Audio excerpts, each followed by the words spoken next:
everyone, welcome to My Authentic Self. I'm delighted to have you here today. Once again, my name is Noreen. Today, I'd like to talk to us about something that many people struggle with, but yet they are not willing to admit. And that is opening up. And I'm not talking about the highlights of your life. Those are things that you can comfortably share on social media. I'm actually talking about things that you do not find easy to share with other people in your life. Those types of things can be fears, struggles of any kind, disappointments, heartbreaks, and sometimes success that feels too big and we feel the need to downplay it. When I was younger, I used to be that kind of person. I rarely opened up about exactly what was going on in what we love to call my personal life. And it's really because of the circumstances under which I grew up. I didn't have my father in my life. I grew up with a single mom, and that caused me some trust issues. I always told myself, people don't really care. And it's really because I felt like if my biological father did not care enough to be in my life, why would I expect any other person to care? The other thing I told myself was, I don't think anybody would understand what I was going through, especially if they had never been through similar circumstances like what I was facing. And then the other thing that I always told myself, which I am actually still struggling with, was that I didn't want to be a burden to anyone. And it's really because I always needed help from many people growing up. And so I felt like I don't want to add to the burden that they were already carrying. And so I decided to be silent about everything that I felt like would be a burden to them. And then, at a certain point in my life, I went through a big struggle. I had challenges in my relationship with my mom. And because of what had happened, my mom was very angry and very disappointed in me. And so that really broke my heart because, like I mentioned, I just had her. She was my mom and my dad. And so having issues in my relationship with her meant that I didn't really have any other parent that I could run to. And that really weighed heavily on me. I remember in that season, I grew very quiet and I didn't want to participate in anything. I was 16 years old, going to 17. And so I went to church. At that time, I was singing in the worship team, but I didn't want to be part of the worship team. I did not want to play. I didn't want to sit with anybody. I just wanted to be left alone. And so because of that, people that were close to me actually noticed, and they started to ask me what was wrong, what was going on with me, and I kept telling them, I'm fine. And they insisted on several occasions, and I would still tell them I'm okay. And I remember one particular friend asked me, okay, you say you are okay, but is everything okay at home? And I started to cry because, of course, things were not okay at home. But I still told her, yeah, everything is okay. I know that she could tell that not everything is okay, but again, she could not force me to talk about things that I was not ready to talk about. Until this one time, one of my friends came to me and he told me that he knows that something is going on and he really wants to help because he can see that it's affecting me. And he also told me that in that season of his life, every time he would go to pray, he would not freely talk to God about issues in his life because he was thinking about me and wondering what was going on. So when he told me that, I opened up because I didn't want to feel like a burden to him. I didn't want to be the reason somebody does not talk to God freely about issues in their lives. And so I decided to share with him what was going on.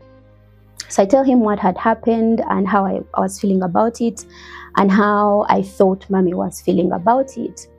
And he told me he was sorry about what I was going through. He asked me if he would talk to my mom about it and explain my side of the story, which I felt like she had not believed. And I told him, no, I don't think that would make anything better, because I felt like it would feel like I had reported my mom to another person. And so they were kind of like coming to advocate for me. And so I told him not to share. But what sharing did for me was it relieved the tension that I was going through. I felt a relief. It just felt like a heavy weight had been taken off my shoulders. And through the conversation that I had with those two specific friends that I opened up to, I got to see things from different perspectives from the way that I had seen them before. At first, it felt like my whole world was crumbling down, and I honestly was not seeing anything bright in my future. I remember that was the first time that I became suicidal. It wasn't a very strong thought, but I thought about it.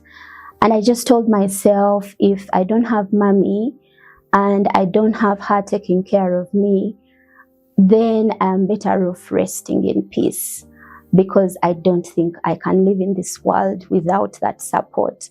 That was very significant in my life.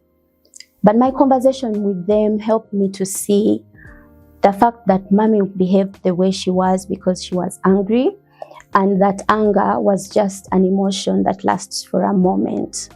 And so they told me I needed to give her time, she would calm down, and she would behave differently.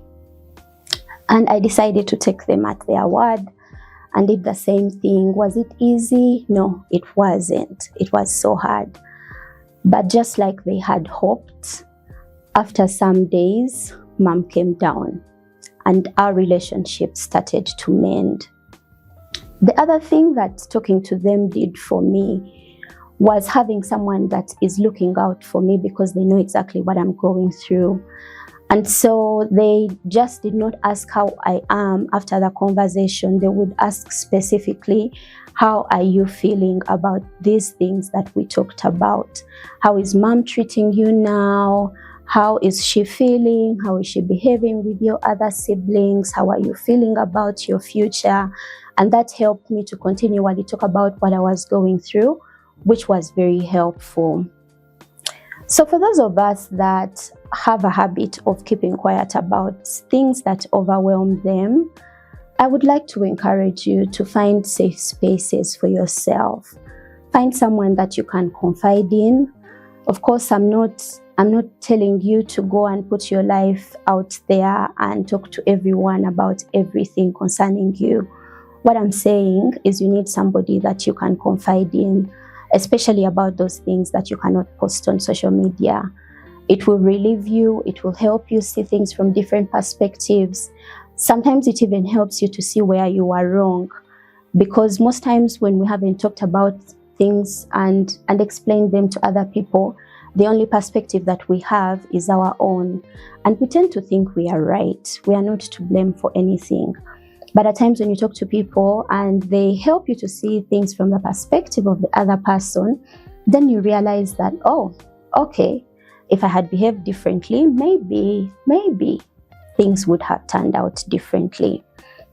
The other reason why I would like to encourage us to talk to people is, like I shared with you, I had become suicidal. But there are also other ways that this kind of emotion manifests. Sometimes it even manifests physically. There have been moments in my life when I have felt unwell I have joint pains. Sometimes I have a headache. Sometimes I even have a fever, only to go to hospital and tests are done, and I'm told everything is negative, which means everything is well. And of course, some of the doctors have tried to probe and ask me what kind of job I do, what it entails, what season of my life I am going through. And later they tell you, you really are just stressed. You need to rest, but you also need to talk to someone. And so you don't want the things that you're going through in your life to affect your normal functioning simply because you do not want to confide in anybody. And maybe there might be someone that is feeling like, I have confided in people and it hasn't done me any good. I do understand you because I have experienced that too. There are times when you open up about what's going on with you, and truly, nobody understands. At times you open up and you are misunderstood, or you're judged, or whatever you share is used against you. Sometimes people that we talk to do not know how to keep things confidential. So you share about a mess that you have gotten yourself into, and the next thing you know, everybody at work is talking about it, or everybody at school is talking about it. I do understand that because I have been through similar circumstances, but I still want to encourage you to open up, because the advantages of opening up outweigh the disadvantages of not doing that. The other thing that I want to emphasize to us as we come to the close of this podcast today is, let's be the ones that create safe spaces for other people. Can you be a safe space for someone? It doesn't necessarily have to be a friend. You may be a parent, you can be a sibling, you can be a pastor. Try as much as you can to be a safe space for another person, because the world is going through so much. There is so much that happens around us that distresses us, and it really would help if each one of us had somebody that we can share those parts of our lives that are difficult to carry alone with. I hope you have found this helpful. If you have, please leave us a comment in the comment section. Also share your experiences with us about opening up and how that affected you, what you have learned from it. It was nice having you here today. Once again, my name is Noreen. I'd love to see you on the next episode. Blessings.